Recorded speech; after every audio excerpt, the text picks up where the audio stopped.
Zee 24 तास एक पाऊल पुढे.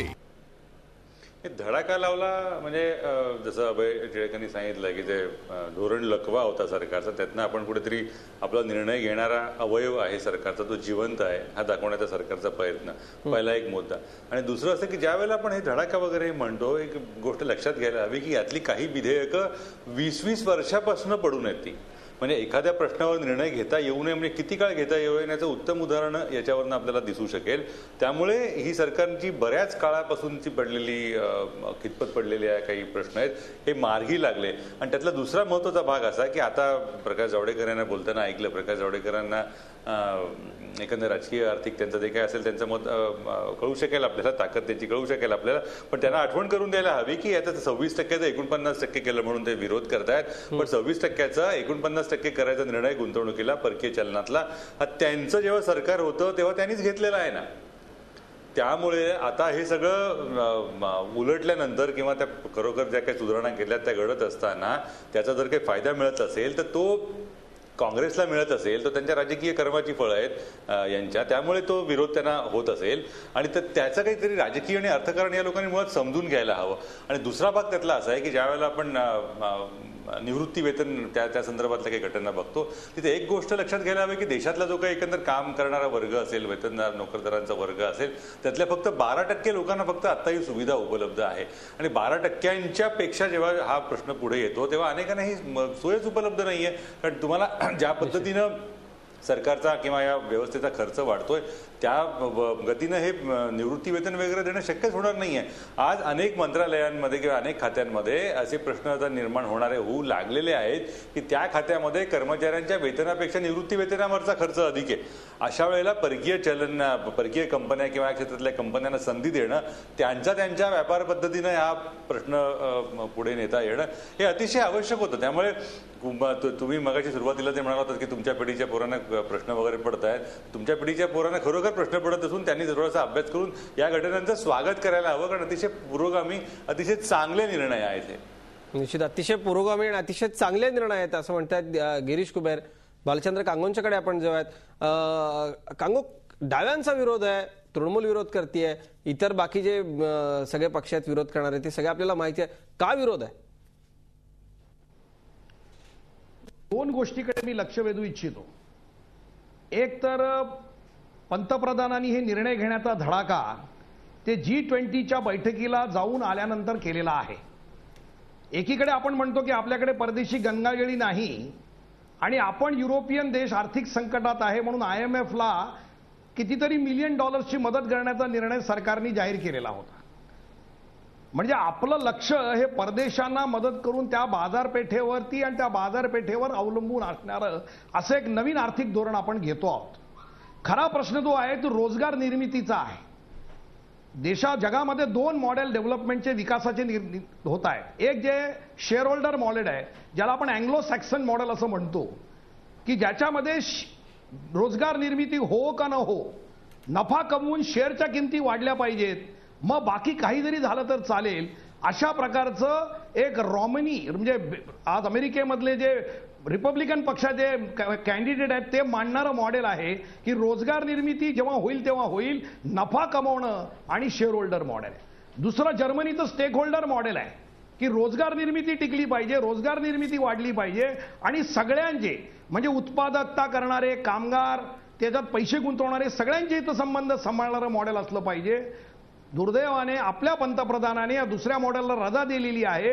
रोजगार निर्मिती वगैरे न करून फक्त परदेशातून शेअरची व्हॅल्यू वाढवून पळून जाणारं कॅपिटल जास्त येण्याची शक्यता याच्यामध्ये जास्त आहे आणि म्हणून ह्याच्यामध्ये मला धोका दिसतो. अमेरिकेमध्ये 2008च्या नंतर जो क्रायसिस आला, पेन्शन फंडांचं काय झालं? सगळ्या कामगारांचे, सर्वसामान्य माणसांचे पैसे तिथे पेन्शनमध्ये गुंतलेले होते, ते सगळे अडचणीत सापडलेले आहेत. युरोपमध्ये देखील तीच परिस्थिती झालेली आहे. म्हणजे पेन्शन 60 वर्षभर समाजासाठी काम करणाऱ्या माणसाला त्याचं उर्वरित आयुष्य चांगलं गेलं पाहिजे म्हणून पेन्शन देण्याची जबाबदारी सरकारची आहे. त्याची जबाबदारी सरकार पैसे नाहीत किंवा भांडवल नाही म्हणून पळून जाते, पण भांडवल कोणाकडे आहे? या देशातल्या 8,725 कुटुंबांकडे ह्या देशातलं 48% जास्त भांडवल अडकलेलं आहे. त्याची आकडेवारी वाढलेली आहे. ह्यांना हात लावण्याची सरकारची हिंमत आहे का? आज जगामध्ये सगळीकडे हाच वाद चालू आहे की डेफिसिट जे आहे, अमेरिकेमध्ये देखील डेफिसिटचा प्रश्न आहे. श्रीमंतांवर कर लावून करायचं का गरिबांना धक्का लावायचा हा प्रश्न आहे. आणि त्याच्यामध्ये मनमोहन सिंग सरकार आज श्रीमंतांच्या बाजूला उभा आहे. आणि श्रीमंत म्हणजे फक्त देशातले श्रीमंत नाही तर परदेशातले लुटू पाहणारे श्रीमंत यांच्या बाजूने उभा आहे. म्हणून डोळसपणे ह्या निर्णयाकडे बघितला तर असं वाटेल की हा प्रगतीसाठी घेतलेला निर्णय नसून अपरियापणे का राजकीय समजापोटी गरजेपोटी झालेला निर्णय आहे. त्या देशहिताला काहीही प्राधान्य देण्यात देशहिताचा निर्णय नाही असं म्हणतात भालचंद्र कांगो. हुसेनभाई, बऱ्याच वेळापासून आपण ही सगळी चर्चा ऐकतायत. खरं तर दोन अभ्यासपूर्ण मतं आपण ऐकली. एक विरोधाचं मत कांगोंचं ऐकलं. या सगळ्यानंतर प्रतिक्रिया काय काँग्रेसची? कारण काँग्रेस आता हे सगळं घेऊन निवडणुकीमध्ये मतं मागायसाठी सगळे लोकांच्या पर्यंत तुम्ही पोहोचणार आहात. त्यामुळे या चर्चेच्या माध्यमातून काय सांगाल? कांगोंच्या या आरोपांना कसं उत्तर द्या? नाही, एका अर्थानं ही चांगली गोष्ट आहे की या तऱ्हेची चर्चा आधीच चालू झालेली आहे. असं आहे, एक काळ असा होता जेव्हा कॉम्प्युटर आले तेव्हा मी डाव्या विचाराचा आहे, आम्ही त्याला विरोध केला होता. टेलिफोन आले, मोबाईल आले, आम्ही विरोध केला. नवीन काही आलं त्याला विरोध. एक गोष्ट आपण लक्षात घेतली पाहिजे की जग एका विशिष्ट पद्धतीने चाललेलं आहे. त्याच्यात कांगो साहेबांचा चीनसुद्धा हे मान्य करतो आणि ते सुद्धा भांडवल कम्युनिस्ट देश असून सुद्धा परकीय भांडवल आलं पाहिजे म्हणून वेगवेगळ्या स्कीम्स तेही आखतात आणि परदेशी भांडवलाला निमंत्रण सातत्यानं देत आहेत. तिथेही FDI आलेला आहे. आता असं आहे की आपण असे वेगळे राहू शकतो का जगापासून अलग आणि त्याच्यातून आपली प्रगती होऊ शकते का? माझ्या मते तसं होऊ शकत नाही. आणि एक गोष्ट आहे, सतत अशी भीती दाखवणं सामान्य जनतेला की असं होईल तसं होईल, कॉम्प्युटर आले की बँकांमधले कर्मचारी सगळे जातील, बेकार होतील, हीच पद्धती सातत्यानं अवलंबली जाते आणि हे बरोबर नाही असं मला वाटतं. असं भांडवल आलं तर रोजगार निर्माण कसा नाही होणार? भांडवल आलं तर रोजगार निर्माण होणार. ते भांडवल वेगवेगळ्या ठिकाणी गुंतवलं जाणार आणि त्याच्यातून रोजगार होणार. मोठ्या प्रमाणात सर्व्हिस सेक्टरमध्ये रोजगार निर्माण होणार आणि रोजगार गेल्या काही वर्षामध्ये रोजगार तशी निर्मिती बऱ्यापैकी होते आहे, ती अधिक वेगाने झाली पाहिजे. हा एक भाग आहे. दुसरा असा, ही अर्थव्यवस्था नीट जपायची असेल, पुढे न्यायची असेल की आपल्याला इथे थांबायचं आहे, लॉंग जंप आपल्याला घ्यावीच लागेल. आणि ही घेताना आपण घाबरून जाऊन चालणार नाही. आपल्या देशामध्ये आर्थिक बदल जे झालेले आहेत आणि विशेषतः चांगल्या रीतीनं इथे पायाभूत सुविधा निर्माण झालेल्या आहेत हे आपण मान्य केलं पाहिजे. आणि त्याला एक मोठी परंपरा आहे. ब्रिटिशांच्या काळापासूनच इथे भांडवलीकरण चालू झालेलं होतं की आत्ता होतं असं नाही. नेहरूंनी एक मॉडेल आणलं आणि त्याच्यातून इथे सकस असं अर्थकारण केलं, पायाभूत सुविधा मोठ्या प्रमाणात आणल्या. हे अशा रीतीनं 10 वर्षांनी, 15 वर्षांनी, 25 वर्षांनी काही बदल होतात. जगाबरोबर जावं लागतं आणि त्याचा हा भाग आहे. केवळ काय आपण सगळं परकीय भांडवलांच्या हातात हे सगळं देतोय असं समजण्याचं कारण नाही. इतके आपण कच्चे आहोत आणि इथली अर्थव्यवस्था इतकी कच्ची आहे असं मला वाटत नाही. टिळक साहेबांनी इथे जे काय सांगितलं त्याच्याशी मी पूर्ण सहमत आहे.